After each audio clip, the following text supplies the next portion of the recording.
संसद भवन पर हमले की बरसी है। ऐसे में प्रधानमंत्री नरेंद्र मोदी वहां पहुंचे हैं। गृह मंत्री अमित शाह को आप देख सकते हैं। दोनों सदन के स्पीकर इस वक्त उन जांबाज शहीदों को श्रद्धांजलि देते हुए जिन्होंने संसद पर इस हमले में रक्षा की थी, लोकतंत्र के इस मंदिर की। 2001 में यह हमला हुआ था और अब इन शहीदों को प्रधानमंत्री की श्रद्धांजलि दी जा रही है। प्रधानमंत्री के साथ तमाम वो बड़े और अहम नेता इस वक्त मौजूद हैं जो यहां पर उन लम्हों को याद कर रहे हैं जब अंदर सदन चल रहा था, सांसद मौजूद थे और उनकी जान को बचाने के लिए इन लोगों ने अपनी जान कुर्बान कर दी। संसद भवन पर यह हमला 2001 में हुआ था और इस हमले में कई लोग शहीद हुए थे। अब इस संसद भवन परिसर में प्रधानमंत्री पहुंच चुके हैं। उनके साथ लोकसभा स्पीकर ओम बिरला दिखाई दे रहे हैं, जगदीप धनखड़ वहां पर मौजूद हैं। तमाम बीजेपी के नेता, ऑपोजिशन के नेता इस वक्त श्रद्धांजलि सभा के लिए मौजूद हैं। हिमांशु जुड़ गए हैं तमाम जानकारी के साथ। हिमांशु, कितनी देर का ये कार्यक्रम है और कौन कौन वहां पर मौजूद है? देखिए, बिल्कुल प्रधानमंत्री नरेंद्र मोदी होंगे, उपराष्ट्रपति जगदीप धनखड़, गृह मंत्री अमित शाह, स्पीकर ओम बिरला और राष्ट्रपति भी पहुंचेंगे नेहा। लेकिन सबसे बड़ी बात है 2001 को जब 13 दिसंबर को आतंकी हमला हुआ था संसद पर, उसके बाद से जिस तरीके की सुरक्षा चाक चौबंद की गई है पार्लियामेंट की, और अब तो जो नई पार्लियामेंट बनी है वो बिल्कुल एक तरीके से कहा जाए कि उसकी जो सुरक्षा है वो बहुत ही बेहतरीन तरीके से और नई टेक्नोलॉजी के साथ है। लेकिन जिन शहीदों ने अपनी शहीदी देकर जो है वो बचाया था देश की संसद को, वो एक बड़ी चीज थी। और उस दिन अगर आतंकी संसद भवन के अंदर के मेन परिसर में घुस जाते तो वो कहीं ना कहीं बहुत बड़ा आतंकी हमला और हो सकता था। उसमें उस वक्त जो है देश के गृह मंत्री खुद जो है लालकृष्ण आडवाणी वो संसद भवन में मौजूद थे और उनके साथ तमाम केंद्रीय मंत्री और विपक्ष के नेता जो है वो सब संसद भवन में मौजूद थे। लेकिन आतंकी हमले तो हुआ, लेकिन उसको पूरी तरीके से आतंकियों को वहां ढेर करने का काम जो है वो सुरक्षा कर्मियों ने किया था। और उसके बाद से लगातार जो है जिन सुरक्षा कर्मियों ने या पार्लियामेंट के वार्डन वॉच ने उस आतंकी हमले को विफल करने की कोशिश किया, उनके सम्मान में हर वर्ष जो है संसद भवन में 13 दिसंबर को जो है वो इसी तरीके से कार्यक्रम रखा जाता है और उन शहीदों को नमन भी किया जाता है और श्रद्धांजलि भी दी जाती है। इस कार्यक्रम में प्रधानमंत्री, राष्ट्रपति, उपराष्ट्रपति समेत सभी नेता जो है उन्हें श्रद्धांजलि देते हैं और याद करते हैं उन लोगों को जिन्होंने अपनी शहादत दी। संसद भवन के अंदर आतंकी हमला तो हुआ, लेकिन उसे विफल करने में और आतंकियों को जो है मेन परिसर में नहीं घुसने दिया गया था।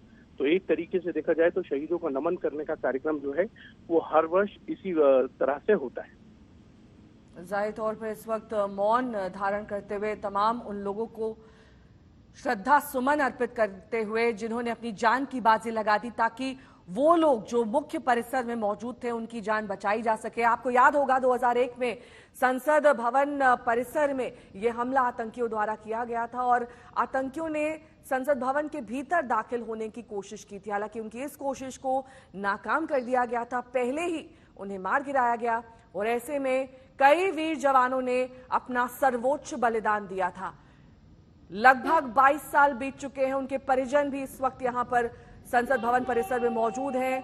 उन सभी का अभिवादन करते हुए प्रधानमंत्री हाथ जोड़ते हुए और उस पल को याद करते हुए जब बिना सकुचाए इन लोगों ने अपनी जान कुर्बान कर दी। उन लोगों की तस्वीरें इस संसद भवन परिसर में देखी जा सकती हैं और हर साल इसी तरीके से इन्हें नमन किया जाता है।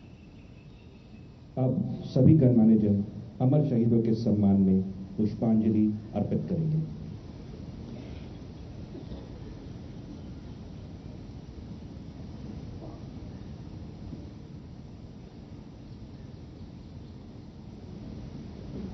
हिमांशु मेरे सहयोगी जुड़े हुए हैं तमाम जानकारी के साथ।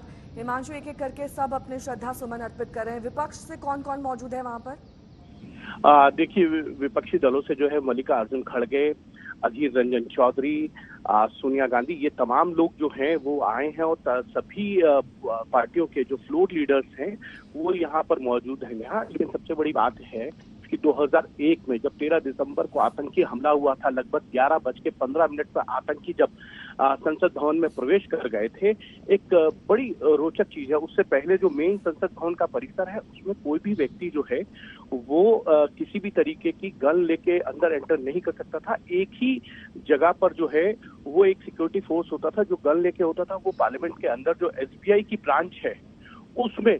तब जो है वो एसबीआई के बाहर जो पैरामिलिट्री फोर्सेस का जवान खड़े थे उनको जो है गृह मंत्री के दफ्तर के बाहर लाया गया और ये उनको कहा गया कि आप पूरी तरीके से मुझसे जाइएगा। आज भी संसद भवन के अंदर आतंकियों के द्वारा जो गोलीबारी की गई थी, जो फायरिंग की गई थी, उसके निशान मौजूद हैं यहाँ। और जब कभी हम वार्डन वॉच जो लोग वहां पर मौजूद थे वो बताते हैं कि किस तरीके का वहां पर जो है दृश्य आया था उनके सामने। उनको शायद इस बात का इल्म भी नहीं था कि इतना बड़ा आतंकी हमला जो है वो भारत की संसद में हो सकता है। और उसके बाद जिस तरीके से सुरक्षा कर्मियों ने कमान संभाली थी, सीआईएसएफ, सीआरपीएफ, आप देख रहे हैं संसद भवन परिसर से, और ये प्रधानमंत्री वो बहुत ही कह सकते हैं कि उन लोगों ने जिस तरीके से उन आतंकियों को वहीं पर ढेर किया था, और इस पूरे अगर वो आतंकी हमले में पूरी तरीके से सफल हो जाते आतंकी, तो शायद जितना उनके पास आरडीएक्स था, जितना उनके पास आतंकी के पास सामान था, उसके बाद अगर वो अपने हमले में सफल हो जाते तो शायद आज संसद भवन का ये परिदृश्य आपको देखने को नहीं मिलता। वो पूरी तैयारी के साथ आए थे, वो कैप्चर भी करना चाहते थे, वो सेंट्रल हॉल की तरफ जाना चाहते थे। वहां पर तमाम सांसद, पूर्व सांसद, केंद्रीय मंत्री वहां पर बैठते हैं जब संसद के अंदर सदन नहीं चल रहे होते हैं। तो इस तरीके से वो पूरी तैयारी के साथ आए थे संसद के अंदर, लेकिन सुरक्षा कर्मियों ने उन्हें विफल किया। और इसीलिए 13 दिसंबर के दौरान जो है जिन सुरक्षा कर्मियों ने या पार्लियामेंट के वार्डन वॉच ने अपनी जान पर खेलकर संसद के आतंकी हमले को पूरी तरीके से विफल किया, उनके लिए श्रद्धा सुमन इसी तरीके से हर वर्ष जो है यही वजह है वो अर्पित भी हिमांशु, किया इस वक्त प्रधानमंत्री उनके परिजनों से मुलाकात कर रहे हैं और ये वो लोग हैं दरअसल जिन्होंने अपनों को खोया है। इस आतंकी हमले में कई जवानों की जान गई थी जो वहां पर सुरक्षा कर्मी तैनात थे। उन्होंने अपनी सर्वोच्च बलिदान को देते हुए वो जज्बा दिखाया कि अंदर हमें आतंकियों को दाखिल नहीं होने देना है, चाहे कुछ भी हो जाए। और यही वजह है कि हर साल इसी तरीके से प्रधानमंत्री उनके साथ मुलाकात करते हैं हिमांशु और उनका हालचाल जानते हैं। देखिए, बिल्कुल हर जब भी ये कार्यक्रम होता है, प्रधानमंत्री उनके परिवार के साथ मिलते हैं, उनसे उनका हालचाल भी पूछते हैं और उनके स्वास्थ्य की भी जानकारी लेते हैं और पूछते हैं कि परिवार में सब कुछ ठीक चल रहा है, नहीं चल रहा है। एक घटना मुझे याद आती है जो कीर्ति आजाद बीजेपी के उस वक्त सांसद थे, वो बताते हैं कि गेट नंबर जो है 2 से हरिन पाठक जो उस वक्त गृह राज्य मंत्री थे वो वहां खड़े हुए थे और आतंकी हमले के बाद एक वार्डन वॉच वाले ने उनको जो है बिल्कुल अंदर की तरफ धक्का दे दिया और हरिन पाठक जो गृह राज्य मंत्री थे उन्होंने वार्डन वॉच को कहा कि तुमने इस तरीके की हरकत किया और वो भी मेरे साथ जो देश के गृह मंत्री। तो वार्डन वॉच ने कहा सर इस वक्त मेरी को आपकी जान बचाना ज्यादा अच्छा था क्योंकि आतंकी हमला हो गया, इसलिए मैंने आपको धक्का दे के अंदर किया है क्योंकि आप जाने के लिए तैयार नहीं थे।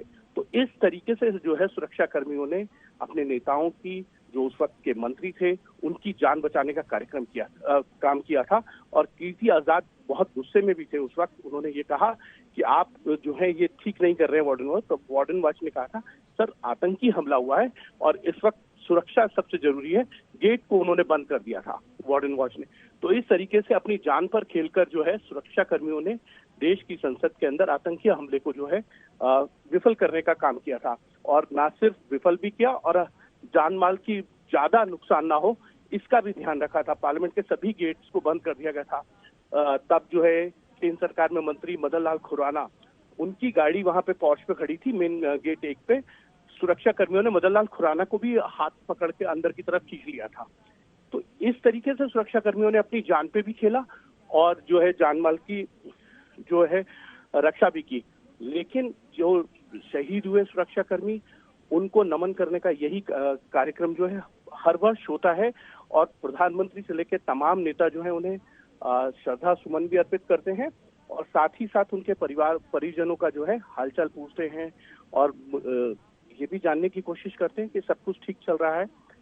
एक तरीके का ये देखा जाए कि सुरक्षा कर्मियों का जो भाव है देश के प्रति, उसका सम्मान भी जो है वो किया जाता है। ठीक है हिमांशु, बने रहिए। और इस बीच प्रधानमंत्री की रवानगी वहां से परिजन उन शहीदों के यहाँ पर मौजूद हैं। हर साल सिलसिलेवार तरीके से हम देखते हैं कि कैसे इनकी तस्वीर लगाकर नम आंखों से श्रद्धा सुमन अर्पित किए जाते हैं। हालांकि जख्म भर जाते हैं, लेकिन वो तमाम यादें जिसमें इन्होंने अपना सर्वोच्च बलिदान दिया, अपने परिवार की परवाह किए बगैर उन सांसदों की जान बचाई जो उस वक्त संसद परिसर में मौजूद थे, एक एक करके सबको सुरक्षित स्थान पर पहुंचाया और अब इन्हीं शहीदों को ये दिग्गज नेता श्रद्धांजलि देते हुए। हालांकि 2001 में सरकार अलग थी, नेता अलग थे, सांसद अलग थे, लेकिन इसके बावजूद आज भी 22 साल बाद इन शहीदों को 13 दिसंबर को इसी तरीके से याद किया जाता है, इन्हें श्रद्धा सुमन अर्पित किए जाते हैं। एक एक करके आप देख रहे हैं कतार में सभी नेता मौजूद हैं जो पुष्प अर्पित कर रहे हैं तस्वीरों पर। और दूसरी तस्वीर में आप देख रहे हैं 2001 13 दिसंबर, वो दिन जब लोकतंत्र के इस मंदिर पर हमला किया गया था। आतंकियों की इस हिमाकत को मुंहतोड़ जवाब दिया गया, इसे विफल किया गया और यह सुनिश्चित किया गया कि आतंकी किसी भी तरीके से मुख्य परिसर में दाखिल ना हो सके। अफरा तफरी का माहौल उस दिन भी, क्योंकि भारी मात्रा में ये लोग विस्फोटक से लैस थे और कुछ भी कर गुजरने को तैयार थे। इनका मकसद था मुख्य भवन में दाखिल होना और सांसदों को बंदी बनाना।